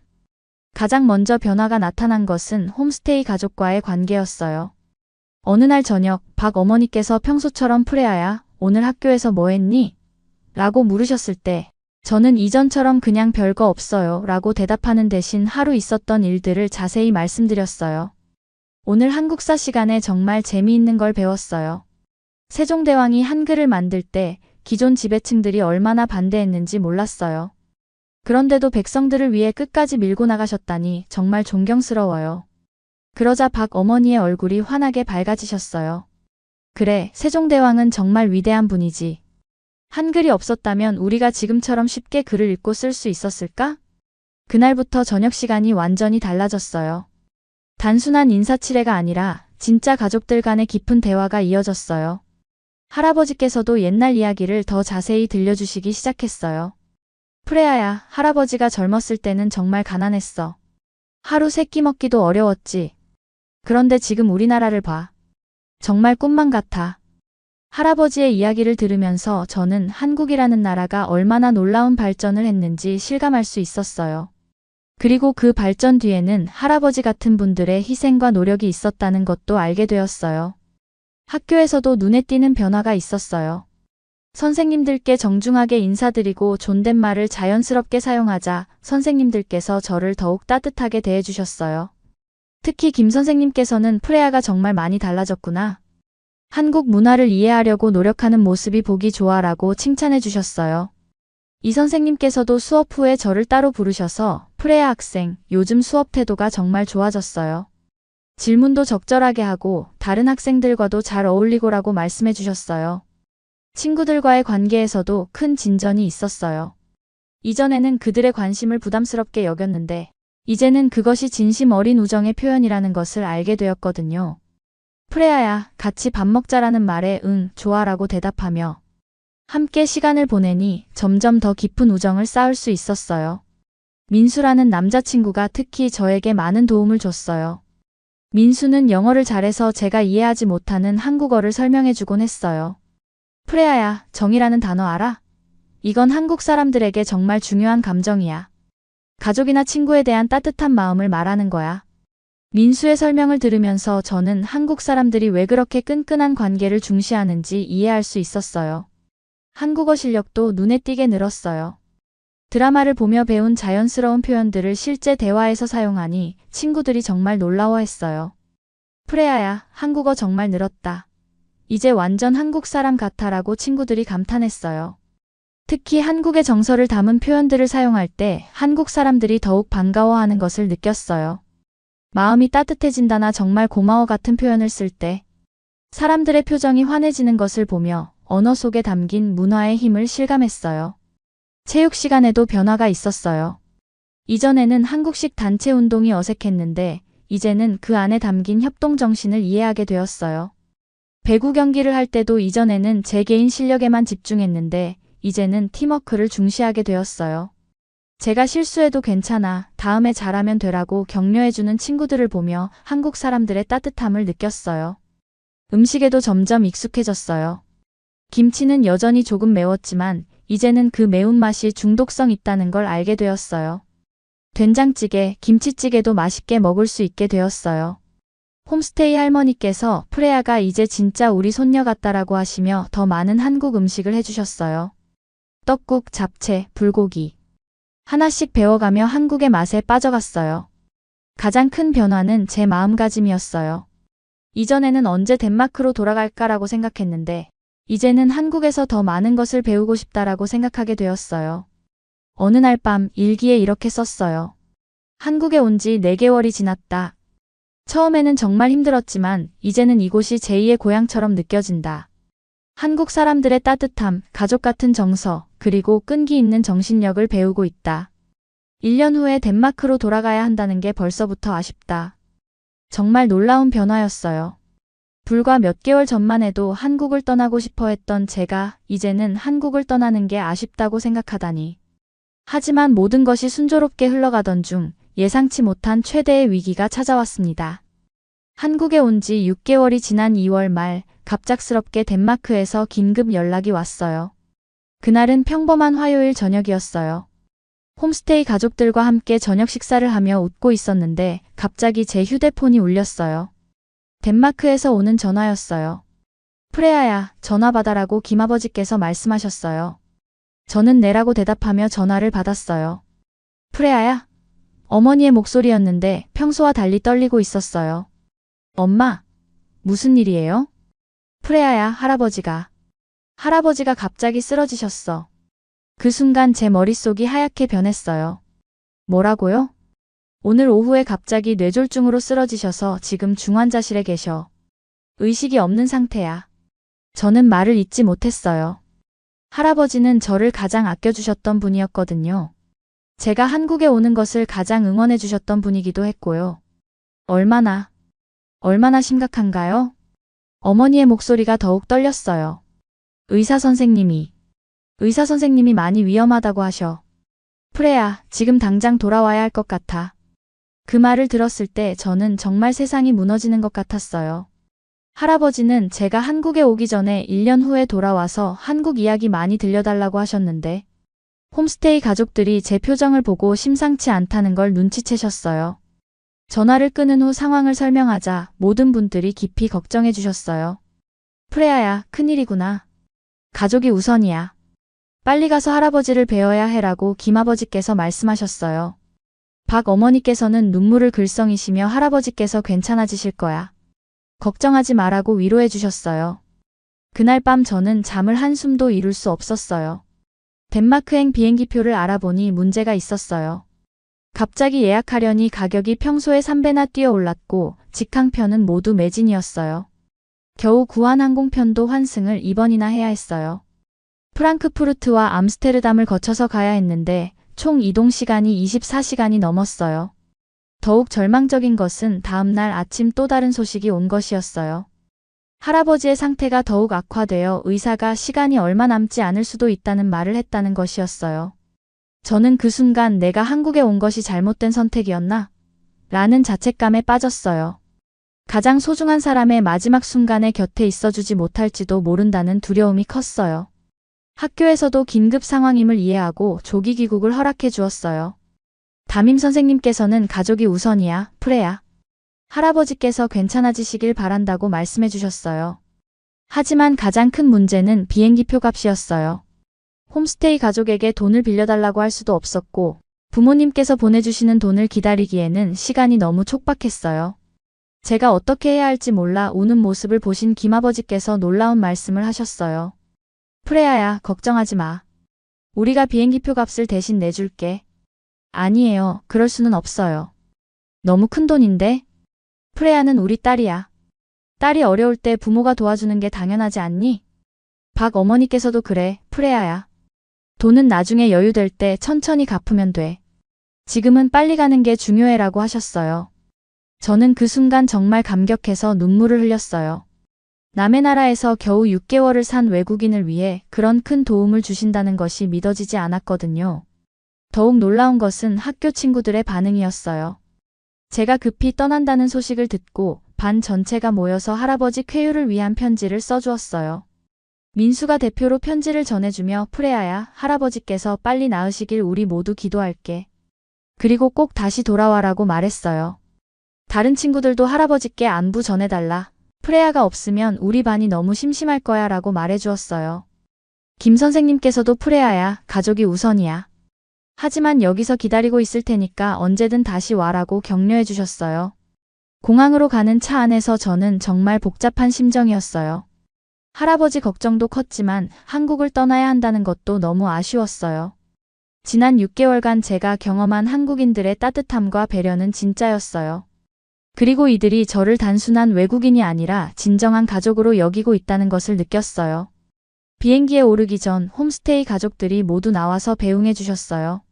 박 어머니께서는 제 손을 꽉 잡으시며 할아버지께서 괜찮아지시면 꼭 다시 돌아와. 우리가 여기서 기다리고 있을게라고 말씀하셨어요. 그 순간 저는 마음속으로 다짐했어요. 할아버지께서 회복되시면 반드시 한국으로 돌아와서 이분들께 감사를 표현하고 한국에서 더 많은 것을 배우고 싶다. 이것은 단순한 교환학생 경험을 넘어선 인생의 전환점이 되는 순간이었어요. 24시간의 긴 여행 끝에 코펜하겐 공항에 도착했을 때 저는 정말 지쳐 있었어요. 하지만 할아버지 생각에 잠을 잘 수도 없었죠. 공항에서 곧바로 병원으로 향했어요. 중환자실 앞에서 가족들을 만났을 때 모든 분들이 저를 보고 안도하셨어요. 프레야, 정말 고생했구나라고 어머니께서 저를 꼭 안아주셨어요. 할아버지는 어떠세요? 다행히 어제부터 의식을 되찾으셨어. 아직 위험하지만 많이 나아지셨어 라고 아버지께서 말씀해 주셨어요. 중환자실에서 처음 할아버지를 뵈었을 때의 안도감은 이루 말할 수 없었어요. 할아버지께서는 제 손을 잡으시며 약한 목소리로 프레야, 너 때문에 한국에서 빨리 온 거니? 미안하구나라고 말씀하셨어요. 저는 눈물을 흘리며 할아버지 괜찮으시다니 정말 다행이에요 라고 대답했어요. 그런데 정말 놀라운 일이 일어났어요. 제가 한국에서 보낸 시간들을 할아버지께 이야기해드리자 할아버지께서 정말 기뻐하시며 그래, 네가 그렇게 좋은 사람들을 만났구나. 한국은 정말 대단한 나라야 라고 하셨어요. 그때 저는 처음 알았어요. 할아버지께서 젊은 시절 한국전쟁에 덴마크 의료진으로 참전하셨던 경험이 있으셨다는 것을요. 할아버지께서 한국에 가신 적이 있으셔요? 그럼 1952년에 의료지원단으로 부산에 있었어. 그때 한국은 정말 가난하고 힘든 나라였는데 사람들은 참 따뜻했어. 어려운 중에도 서로 도우며 살아가는 모습이 인상 깊었지. 할아버지께서는 당시의 기억을 생생하게 들려주셨어요. 그때 만난 한국 사람들은 정말 인정이 많았어. 우리를 진짜 가족처럼 대해줬지. 언어는 통하지 않았지만 마음은 통했어. 그런데 지금은 어떻게 된 거니? 세계적인 강국이 되었다며? 저는 제가 한국에서 경험한 모든 것들을 할아버지께 말씀드렸어요. 한국 사람들의 따뜻함, 가족 같은 정서, 그리고 놀라운 발전상까지. 정말 대단하구나. 70년 만에 그렇게 변했다니. 프레아야, 너는 정말 좋은 경험을 하고 있는 거야. 할아버지께서는 오히려 저에게 한국으로 돌아가라고 격려해 주셨어요. 나는 이제 괜찮아. 대신 너는 한국으로 돌아가서 더 많은 것을 배워와. 할아버지의 마지막 소원이야. 의사 선생님께서도 할아버지께서 많이 호전되셨으니 크게 걱정하지 마세요 라고 말씀해 주셨어요. 하지만 저는 쉽게 결정할 수 없었어요. 할아버지께서 완전히 회복되실 때까지 곁에 있어야 하는 거 아닌가 싶었거든요. 그런 저의 마음을 아신 할아버지께서 프레아야, 할아버지가 젊었을 때 한국에서 1년을 보낸 그 경험이 평생 가장 소중한 기억이야. 너도 그런 기억을 만들어야 해라고 말씀하셨어요. 가족 회의를 한 결과 할아버지의 상태가 안정되면 한국으로 돌아가기로 결정했어요. 2주 정도 덴마크에서 할아버지를 돌보고 상태가 완전히 안정되면 한국으로 돌아가는 것으로요. 그 2주 동안 저는 할아버지와 많은 이야기를 나눴어요. 할아버지의 한국 경험담도 들었고 제가 한국에서 배운 것들도 공유했어요. 프레아야, 한국 사람들의 정이라는 감정을 너도 느꼈구나. 그게 바로 한국의 특별함이야 라고 할아버지께서 말씀하셨어요. 할아버지께서 완전히 회복되신 후 저는 다시 한국행을 결심했어요. 이번에는 단순한 교환학생이 아니라 진정으로 한국을 이해하고 사랑하는 사람으로서 돌아가는 것이었어요. 공항에서 작별 인사를 할 때 할아버지께서 제게 특별한 선물을 주셨어요. 1952년 한국에서 찍은 사진들이었어요. 이 사진들을 한국 홈스테이 가족들께 보여드려라. 70년 전의 한국과 지금의 한국을 비교해 보시라고 말이야. 그리고 마지막으로 이런 말씀을 하셨어요. 프레아야, 네가 한국에서 배우는 것들은 단순한 문화체험이 아니야. 진정한 인간관계와 가족의 의미를 배우는 거야. 그걸 절대 놓치지 마라. 다시 인천공항에 도착했을 때의 감정은 처음 왔을 때와는 완전히 달랐어요. 이제 한국이 낯선 땅이 아니라 제2의 고향으로 느껴졌거든요. 홈스테이 가족분들이 마중 나와주셨을 때 저는 달려가서 박 어머니를 껴안으며 다시 돌아왔습니다 라고 말했어요. 그때 박 어머니께서도 눈물을 흘리시며 잘 돌아왔다, 우리 프레아라고 하셨어요. 그 우리 프레아라는 표현에서 저는 진정한 소속감을 느꼈어요. 김아버지께서는 할아버지께서는 괜찮으시니? 라고 걱정해 주셨고, 민지는 언니가 없어서 정말 심심했어요 라고 말했어요. 그날 밤 온 가족이 모여서 환영 파티를 열어주셨어요. 제가 가져온 할아버지의 사진들을 보시며 모든 분들이 정말 놀라워하셨어요. 이게 70년 전 한국이야? 정말 많이 변했구나라고 할아버지께서 감탄하셨어요. 그 순간 저는 깨달았어요. 제가 단순한 교환학생이 아니라 덴마크와 한국을 잇는 다리 역할을 하고 있다는 것을요. 한국으로 돌아온 후 저에게는 놀라운 변화가 일어났습니다. 이전에는 한국 문화를 이해하려고 애써야 했다면 이제는 자연스럽게 그 문화 속으로 스며들어 있는 저를 발견했어요. 첫 등교일 반 친구들이 모두 저를 반갑게 맞아주었어요. 프레아야, 정말 보고 싶었어. 할아버지께서는 괜찮으셔? 친구들의 진심 어린 관심에 정말 감동받았어요. 특히 민수가 프레아야, 내가 없는 동안 정말 심심했어. 이제 진짜 우리 반이 완성됐다라고 말해주었을 때 저는 정말 이곳이 제 자리라는 느낌을 받았어요. 수업 시간에도 완전히 달라진 제 모습을 발견할 수 있었어요. 한국어로 진행되는 수업을 자연스럽게 따라갈 수 있었고 선생님의 농담도 이해하고 함께 웃을 수 있었어요. 국어 시간에 한국시를 배우는 시간이 있었는데 윤동주의 서시를 읽으면서 저는 정말 깊은 감동을 받았어요. 죽는 날까지 하늘을 우러러 한 점 부끄럼이 없기를. 이 시를 읽으면서 저는 한국인들의 정신세계를 이해할 수 있었어요. 단순히 언어를 배운 것이 아니라 그 언어 속에 담긴 마음과 정서를 느낄 수 있게 된 거였어요. 이 선생님께서 프레아 학생, 이 시에 대해 어떻게 생각하나요? 라고 물으셨을 때 저는 한국어로 제 생각을 자연스럽게 표현할 수 있었어요. 윤동주 시인의 마음이 정말 아름답다고 생각해요. 어떤 상황에서도 자신의 양심을 지키려는 의지가 느껴져요. 이런 마음이 한국 사람들의 정신력의 근본이 아닐까 싶어요. 제 대답을 들은 반 친구들이 박수를 쳐주었고 이 선생님께서도 정말 좋은 해석이네요 라고 칭찬해 주셨어요. 점심시간에 친구들과 함께 급식을 먹으면서도 자연스러운 대화가 이어졌어요. 이전에는 어색했던 한국식 식사 예절도 이제는 완전히 몸에 배었어요. 프레아야, 너 정말 한국 사람 다 됐다라고 친구들이 말해주었어요. 체육 시간에는 더 놀라운 변화가 있었어요. 단체 체조를 할 때 구령에 맞춰 자연스럽게 움직일 수 있었고 배구 경기를 할 때도 팀워크를 중시하는 한국식 경기 방식을 완전히 이해하게 되었어요. 제가 좋은 플레이를 했을 때 친구들이 잘했어, 프레아야 라고 격려해주는 모습을 보며 저는 정말 이 공동체의 일원이 되었다는 느낌을 받았어요. 방과 후에는 친구들과 함께 노래방에 갔어요. 이번에는 제가 한국 노래를 부를 수 있었어요. 이선희의 인연을 부르면서 가사의 의미를 깊이 느낄 수 있었어요. 만남이 있어 행복했고 이별이 있어 사랑을 알았네. 한국어로 된 가사가 이제는 완전히 제 마음에 와 닿았어요. 친구들도 제가 한국 노래를 부르는 모습에 정말 놀라워했어요. 프레아야, 정말 대박. 한국 사람보다 더 한국 사람 같아. 홈스테이 가정에서의 생활도 완전히 달라졌어요. 이제는 정말 가족처럼 편안하게 지낼 수 있게 되었고 서로의 마음을 진심으로 이해할 수 있게 되었어요. 할아버지께서 전해주신 70년 전 한국 사진들을 보시며 홈스테이 할아버지께서 눈물을 흘리셨어요. 그때 우리가 얼마나 어려웠는데 이제 이렇게 살게 됐구나. 정말 꿈만 같아. 박 어머니께서는 프레아야, 내 할아버지께서 우리나라를 위해 오셨다니 정말 고마워. 네가 우리 딸인 게 더욱 자랑스러워라고 말씀하셨어요. 그날 밤 온 가족이 함께 둘러앉아 이야기를 나누는 시간이 있었어요. 저는 자연스럽게 저도 어머니를 진짜 어머니처럼 생각해요 라고 말할 수 있었어요. 그 말을 들은 박 어머니께서 저를 꼭 안으며 우리 프레야 정말 고마워라고 하시며 눈물을 흘리셨어요. 학교에서도 저의 변화를 모든 사람들이 알아차렸어요. 김 선생님께서는 프레아가 정말 한국 문화의 진수를 이해하게 됐구나. 이제 진정한 한국인이라고 해도 과언이 아니야 라고 말씀해 주셨어요. 더욱 놀라운 것은 다른 외국 학생들에게 조언을 해줄 수 있게 되었다는 점이었어요. 새로 온 미국 교환학생이 한국 적응에 어려움을 겪고 있을 때 저는 제 경험을 바탕으로 도움을 줄 수 있었어요. 처음에는 누구나 힘들어. 하지만 한국 사람들의 마음을 이해하게 되면 정말 따뜻한 나라라는 걸 알 수 있어. 그들의 관심은 간섭이 아니라 사랑의 표현이야.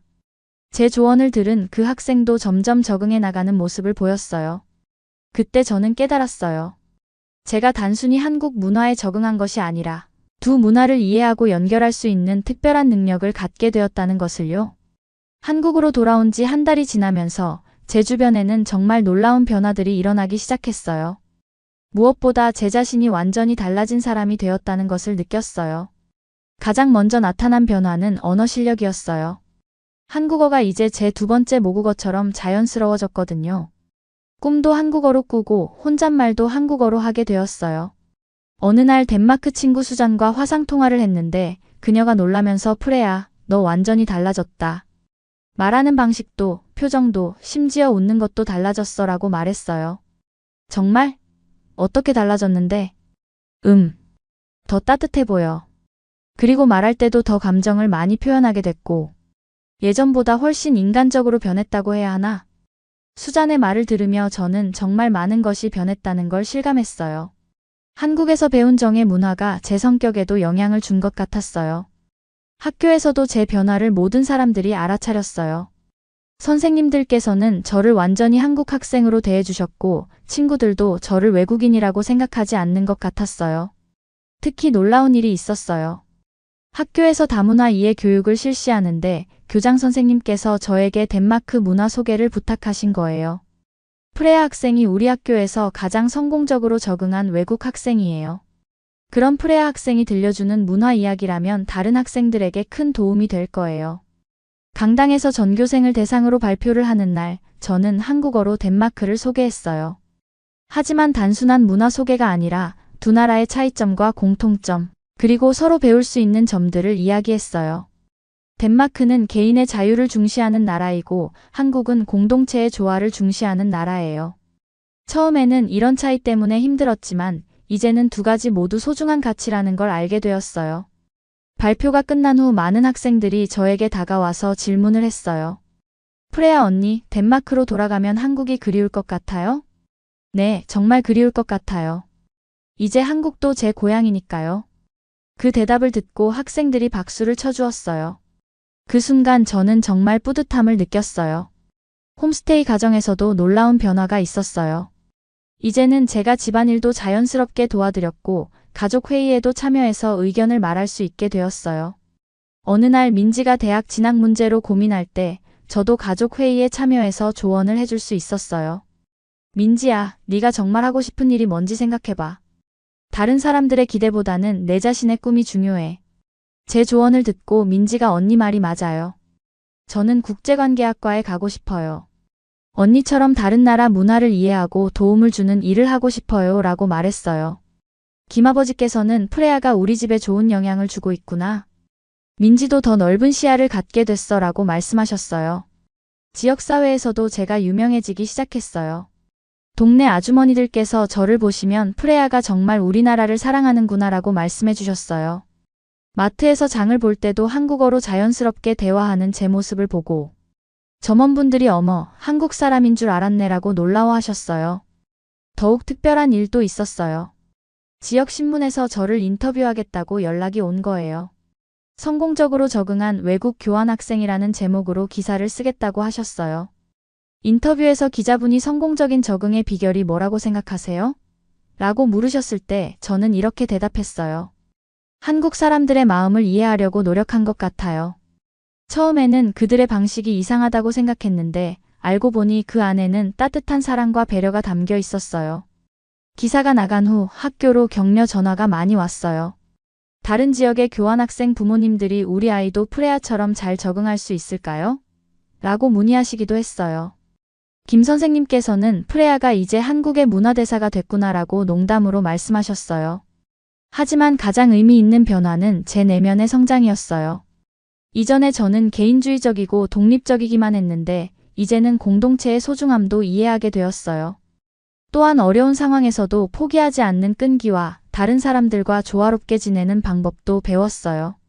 무엇보다 진정한 가족의 의미와 사랑의 표현 방법을 알게 되었어요. 이 모든 변화들이 제가 앞으로 어떤 선택을 하게 될지 그 방향을 조금씩 보여주고 있었어요. 시간이 흐르면서 제 이야기는 한국 사회에 더 큰 영향을 미치기 시작했어요. 지역 신문 기사가 인터넷으로 퍼지면서 전국적으로 알려지게 된 거예요. 온라인 커뮤니티에서는 제 이야기에 대한 다양한 반응들이 올라왔어요. 정말 감동적이다. 한국의 좋은 면을 외국인이 발견해줘서 고맙다. 우리도 다른 문화에 대해 더 열린 마음을 가져야겠다 같은 댓글들을 보며 정말 뿌듯했어요. 몇몇 방송국에서도 관심을 보이기 시작했어요. KBS에서 성공적인 문화 적응 사례로 저를 소개하고 싶다고 연락이 왔어요. 방송 출연을 할 때 MC분께서 프레아 씨가 생각하는 한국의 가장 큰 매력은 뭔가요? 라고 물으셨어요. 저는 자신 있게 대답했어요. 사람입니다. 한국 사람들은 진심으로 다른 사람을 배려하고 사랑할 줄 아는 분들이에요. 표현 방식은 서툴 수도 있지만 그 마음만큼은 세계에서 가장 따뜻하다고 생각해요. 방송을 본 많은 시청자들이 긍정적인 반응을 보여주셨어요. 특히 다른 외국인 교환학생들의 부모님들이 우리 아이도 한국에 보내고 싶다는 문의를 많이 하셨다고 해요. 교육부에서도 저에게 관심을 보였어요. 외국인 학생 적응 프로그램 개발에 자문을 요청하신 거예요. 프레아 학생의 경험을 바탕으로 다른 외국인 학생들도 더 쉽게 적응할 수 있는 프로그램을 만들고 싶습니다. 저는 기꺼이 제 경험을 공유했어요. 특히 문화적 차이를 극복하는 방법, 언어 학습 노하우, 그리고 한국인들과 친해지는 비결 등을 자세히 알려드렸어요. 그 결과로 만들어진 국제학생 멘토링 프로그램은 전국의 학교에서 시행되기 시작했어요. 저도 서울 지역 멘토로 활동하게 되었고요. 새로 온 교환학생들을 도와주는 일은 정말 보람찬 일이었어요. 제가 겪었던 어려움을 그들도 똑같이 겪고 있는 것을 보며 실질적인 도움을 줄 수 있었거든요. 미국에서 온 제니라는 학생이 특히 기억에 남아요. 그 아이도 처음에는 한국의 집단 문화에 적응하지 못해 힘들어했어요. 프레아 언니, 한국 애들은 왜 맨날 같이 다니려고 해요? 혼자 있고 싶을 때도 있는데. 저는 웃으며 나도 처음에는 똑같이 생각했어. 하지만 그게 그들만의 사랑 표현 방식이라는 걸 알게 되면 모든 게 달라져라고 조언해 주었어요. 3개월 후 제니가 저에게 와서 언니 말이 맞았어요. 이제 한국 친구들이 정말 소중해요 라고 말하는 걸 보며 정말 뿌듯했어요. 한편 덴마크에서도 제 이야기가 알려지기 시작했어요. 덴마크 현지 언론에서 한국에서 성공적으로 적응한 덴마크 학생이라는 제목으로 제 이야기를 보도했어요. 부모님께서 전화로 프레아야, 여기서도 내 이야기가 화제야. 정말 자랑스럽다라고 말씀해 주셨어요. 덴마크 교육부에서도 관심을 보여서 해외 교환학생 프로그램의 모범 사례로 제 경험을 연구하고 싶다고 하셨어요. 더 놀라운 것은 다른 나라 교환학생들에게까지 영향을 미치게 된 것이었어요. 프랑스, 독일, 캐나다에서 온 교환학생들이 저를 만나러 와서 조언을 구하곤 했어요. 프레아, 어떻게 하면 한국 문화를 그렇게 잘 이해할 수 있어? 일단 편견을 버리는 게 중요해. 그리고 그들의 행동 뒤에 숨겨진 진심을 보려고 노력하는 거야. 이런 조언들이 많은 외국인 학생들에게 도움이 되었다는 피드백을 받을 때마다 정말 기뻤어요. 학교에서도 저의 역할이 점점 커졌어요. 이제는 단순한 교환학생이 아니라 문화교류 대사 같은 역할을 하게 되었거든요.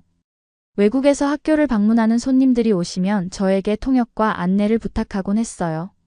한국어, 영어, 덴마크어를 모두 할 수 있어서 정말 유용했나 봐요. 어느 날은 덴마크 교육 관계자들이 우리 학교를 방문했는데 저는 그분들께 한국 교육의 장점들을 소개해 드릴 수 있었어요. 한국 교육의 가장 큰 장점은 공동체 정신을 기르는 것이라고 생각해요. 학생들이 서로 도우며 함께 성장하는 문화가 정말 아름다워요.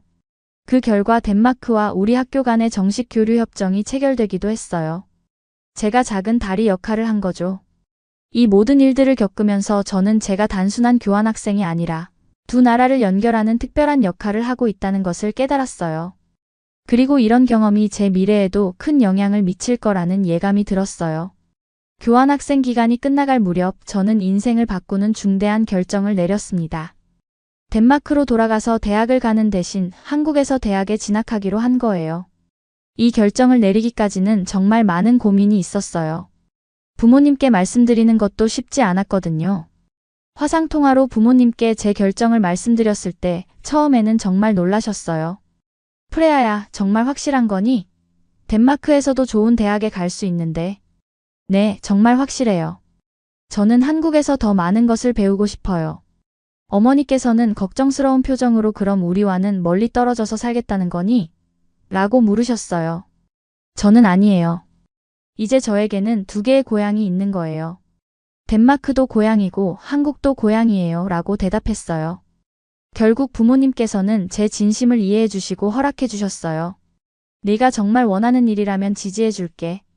하지만 덴마크를 잊지는 말아라라고 하시면서요. 한국에서 대학 입시를 준비하는 과정은 쉽지 않았어요. 한국어로 수능을 봐야 했거든요. 하지만 홈스테이 가족과 학교 선생님들 그리고 친구들의 도움으로 열심히 준비했어요. 특히 민수가 정말 많은 도움을 줬어요. 매일 방과 후에 저와 함께 공부해 주었고 이해하지 못하는 부분을 자세히 설명해 주었어요. 프레아야, 너는 정말 대단해. 외국인인데 우리보다 더 열심히 공부하네라고 민수가 말하곤 했어요. 드디어 대학 입시 결과가 나왔을 때 저는 서울대학교 국제학과에 합격할 수 있었어요. 합격 발표를 확인한 순간 홈스테이 가족분들이 저보다 더 기뻐하셨어요. 프레아야, 정말 축하해. 우리 딸이 서울대에 합격했어. 라고 박 어머니께서 눈물을 흘리며 기뻐하셨어요. 김아버지께서도 프레아가 우리 가족의 자랑이야 라고 말씀해 주셨어요. 대학교에 입학한 후에는 더욱 놀라운 경험들이 기다리고 있었어요. 국제학과에서 한국의 외교정책과 경제발전사를 공부하며 한국이 얼마나 대단한 나라인지 객관적으로 이해할 수 있게 되었어요. 1960년대 세계 최빈국 수준이었던 나라가 불과 50년 만에 세계 10위권. 경제대국이 된 것은 정말 기적 같은 일이었어요. 그리고 그 기적 뒤에는 할아버지 같은 분들의 희생과 노력이 있었다는 것도 더 깊이 이해할 수 있었어요. 대학교에서는 다양한 국적의 친구들을 만날 수 있었어요. 중국, 일본, 베트남, 몽골 등 아시아 각국에서 온 친구들뿐만 아니라 미국, 유럽에서 온 친구들도 많았어요. 그들과 이야기하면서 한국에 대한 외국인들의 인식 변화를 직접 목격할 수 있었어요. K-팝, K-드라마, 한국 음식 등 한류 문화가 전 세계로 퍼져나가는 모습을 보며 제가 한국을 선택한 것이 얼마나 현명한 결정이었는지 확신하게 되었어요. 2학년 때는 덴마크와 한국을 연결하는 프로젝트에 참여할 기회가 있었어요. 덴마크 기업들의 한국 진출을 돕는 인턴십이었는데 제 언어 능력과 문화적 이해도가 정말 유용했어요. 프레아는 두 나라의 문화를 모두 이해하니까 정말 특별한 역할을 할 수 있겠어 라고 지도 교수님께서 말씀해 주셨어요. 3학년이 되던 해 저는 지금의 남편인 민수와 연애를 시작했어요. 고등학교 때부터 절친했던 민수와 자연스럽게 연인 관계로 발전한 거였어요. 처음에는 언어와 문화의 차이로 어려움이 있었지만 서로를 이해하고 존중하는 마음으로 관계를 발전시켜 나갔어요.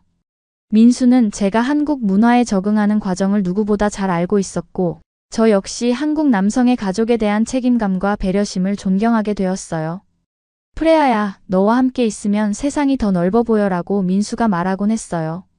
2년간의 신중한 교제 끝에 작년에 결혼했어요. 결혼식에는 덴마크에서 가족들이 모두 참석해 주셨는데 한국의 전통 혼례 문화에 감동받으시며 프레아가 정말 좋은 선택을 했다고 말씀해 주셨어요. 지금 저는 서울 마포구의 작은 아파트에서 민수와 행복한 신혼생활을 하고 있어요. 한국어가 이제 덴마크어만큼 자연스럽고 김치찌개와 된장국을 직접 끓일 줄도 알게 되었어요. 물론 가끔은 덴마크 음식이 그리울 때도 있어요. 그럴 때면 직접 덴마크 요리를 해서 민수에게 소개해주곤 해요. 이게 덴마크의 맛이구나. 정말 담백하고 좋네라고 민수가 말해줄 때 정말 뿌듯해요. 무엇보다 한국인들의 정문화를 완전히 이해하게 되었어요. 처음에는 간섭으로 느껴졌던 관심과 배려가 실제로는 진심. 어린 사랑의 표현이라는 것을, 개인보다 공동체를 중시하는 문화가 얼마나 따뜻하고 아름다운 것인지를 깨달았어요. 현재 저는 대학원에서 국제관계학을 전공하며 한-덴마크 경제협력에 관한 연구를 하고 있어요. 제 경험과 지식이 두 나라의 발전에 조금이나마 도움이 되었으면 하는 바람이에요. 이제 저의 이야기가 거의 끝나가네요. 지금 돌이켜보면 18세의 어린 저에게 한국행을 결정하게 해준 호기심과 용기에 정말 감사합니다. 만약 그때 안전한 선택만 했다면 지금의 행복을 절대 얻을 수 없었을 거예요. 한국에서의 8년은 제 인생을 완전히 바꿔놓았어요. 단순히 다른 나라에서 살아보는 경험이 아니라 진정한 제2의 인생을 얻은 거죠. 처음에는 정말 힘들었어요. 문화적 차이, 언어 장벽, 정체성 혼란. 수없이 많은 어려움이 있었죠. 포기하고 싶었던 순간도 정말 많았어요. 하지만 그 모든 어려움을 견뎌낸 결과 저는 정말 특별한 사람이 되었어요. 두 나라의 문화를 모두 이해하고 두 언어를 모두 자유롭게 구사하며 무엇보다 진정한 사랑과 가족의 의미를 알게 되었어요. 한국 사람들의 따뜻함은 정말 특별해요. 겉으로는 차갑고 무뚝뚝해 보일 수도 있지만 한번 마음을 열고 받아들이면 세상에서 가장 따뜻하게 대해주는 사람들이에요. 그들의 정이라는 감정, 가족을 향한 사랑, 공동체를 위한 희생정신. 이런 것들은 정말 아름다운 가치들이에요. 덴마크 친구들은 아직도 왜 한국이야? 라고 묻지만 저는 자신 있게 대답할 수 있어요. 한국은 제가 태어난 나라는 아니지만 제가 선택한 나라예요. 그리고 그 선택을 한 번도 후회한 적이 없어요. 곧 태어날 아이에게도 한국의 아름다운 정서와 강인한 정신력을 물려주고 싶어요. 한국어와 덴마크어를 모두 자유롭게 구사하며 두 문화의 장점을 모두 이해하는 진정한 글로벌 인재로 키우고 싶어요. 그리고 제 아이도 저처럼 한국을 사랑하게 될 거라고 확신해요. 왜냐하면 한국은 정말 사랑받을 만한 나라거든요. 이 이야기를 통해 여러분도 느꼈을 거예요. 진심은 언어와 문화의 벽을 뛰어넘을 수 있다는 것을, 그리고 한국이 얼마나 사랑받을 만한 나라인지를요. 저희는 때로 우리나라의 소중함을 잊고 살아가곤 해요. 너무 가까이 있어서 보이지 않는 것들이 있죠. 하지만 외국인의 시선으로 바라본 한국은 정말 자랑스럽고 아름다운 나라예요. 세계에서 가장 빠른 인터넷, 편리한 대중교통, 안전한 치안, 우수한 의료 시스템, 그리고 무엇보다 따뜻한 사람들. 한국에는 자랑할 게 정말 많아요. 여러분도 한국인으로서의 자부심을 가지시길 바라요. 그리고 저처럼 한국을 사랑하게 된 외국인들이 더 많아졌으면 좋겠어요. 현재 저는 외국인 유학생들을 위한 멘토링 활동을 계속하고 있어요. 제가 겪었던 문화적 충격과 적응 과정을 바탕으로 한국에 새로 온 외국인 학생들에게 실질적인 도움을 주고 있어요. 한국은 처음엔 어려울 수 있지만 마음을 열고 이해하려고 노력하면 세상에서 가장 따뜻한 나라라는 걸 알 수 있어요 라고 말해주곤 해요. 그리고 정말 많은 학생들이 저와 같은 경험을 하고 있어요. 처음에는 어려워하다가도 시간이 지나면서 한국을 진심으로 사랑하게 되는 거죠. 제가 한국에서 배운 가장 중요한 교훈은 이거예요. 서로 다른 문화는 틀린 것이 아니라 다른 것이라는 거예요. 그리고 그 다름을 이해하고 받아들일 때 우리는 더 풍부한 사람이 될 수 있어요. 또한 진정한 사랑은 말로 표현하는 것이 아니라 행동으로 보여주는 것이라는 걸 배웠어요. 한국 사람들은 사랑해라는 말은 잘하지 않지만 매 순간 행동으로 사랑을 표현해요. 음식을 해주고 걱정해주고 함께 시간을 보내려고 하는 것. 이 모든 것이 사랑의 표현이에요. 앞으로도 저는 한국과 덴마크를 잇는 다리 역할을 계속하고 싶어요. 두 나라가 더 가까워질 수 있도록, 그리고 더 많은 사람들이 서로의 문화를 이해할 수 있도록 노력할 거예요.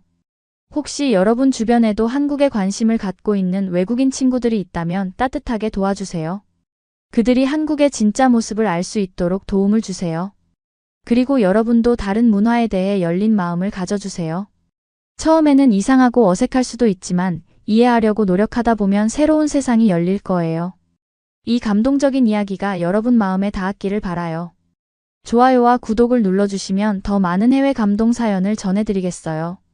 그리고 이 영상을 주변에 공유해주세요. 한국의 진짜 모습을 더 많은 사람들이 알 수 있도록요. 여러분의 댓글도 정말 기대돼요. 혹시 비슷한 경험이 있으시거나 외국 문화와 관련된 특별한 이야기가 있으시다면 꼭 나눠주세요. 긴 시간 시청해주셔서 진심으로 감사드려요. 여러분 모두 행복하시고 오늘도 좋은 하루 보내세요. 한국이라는 나라에 그리고 한국 사람들에게 감사하며 저의 이야기를 마치겠어요. 감사합니다.